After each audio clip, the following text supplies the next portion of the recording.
The question is, what is the government position on the date of the election? Not your opinion, not anybody's opinion. Mr. Speaker, I have a right to answer questions the way I want to answer it. Mr. Speaker, unless the honourable member want to answer. Order. You have put on record a very dangerous statement.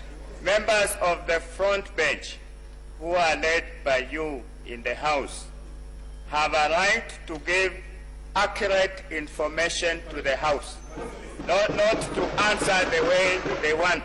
How can the government then claim to have any roadmap that has no date on when the elections will be held? How are they planning? Mr. Speaker, I think the Prime Minister should take the business of this House seriously. First, Mr. Speaker, I say that the court made a ruling, and we respect that ruling. And that, Mr. Speaker, is what the President has gone by. Mr. Speaker should even have added that, Mr. Speaker, that was also adopted by the Cabinet. So, Mr. Speaker, if you want official government position, that is official government position. With the election date matter dealt with, the question of ethnic mobilization ahead of the forthcoming polls raised even more political dust.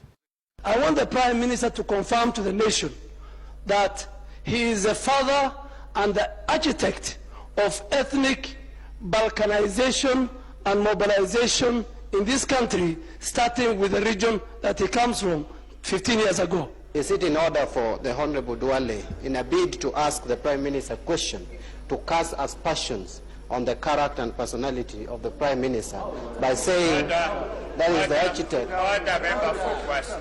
Order. He merely asked a question, which is entitled to.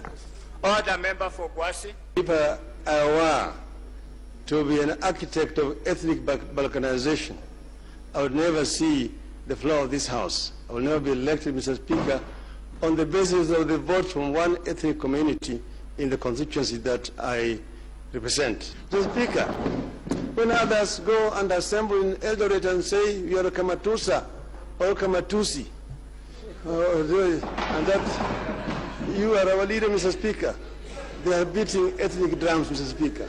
The ethnic mobilization row gave way to yet another contentious issue, discipline in the management and membership of political parties.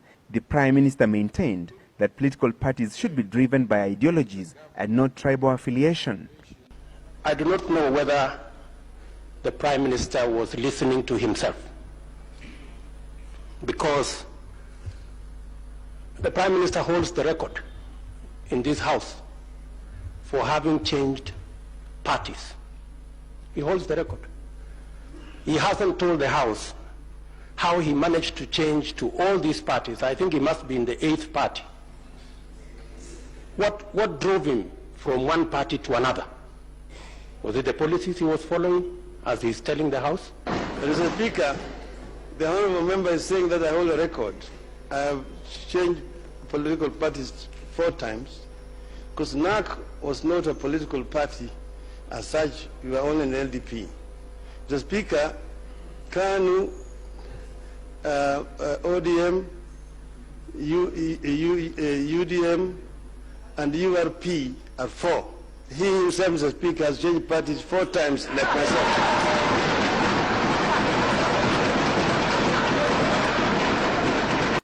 The climax of the political showdown was the Kolomani MP Dr. Boni Halwale's cheeky attempt to question the authenticity of Prime Minister Raila Odinga's latest honorary degree.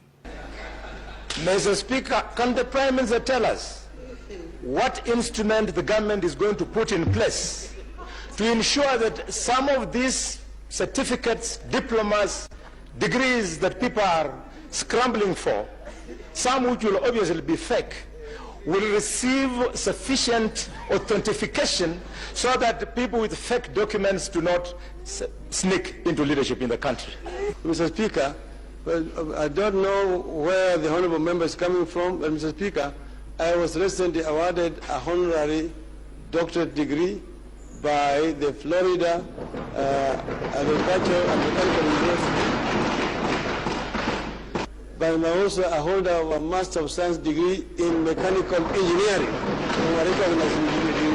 The showdown was yet another reminder to Kenyans of the high voltage politics expected as the race to succeed President Mwai Kibaki gathers momentum. Francis Gashuri, Citizen Live at 9.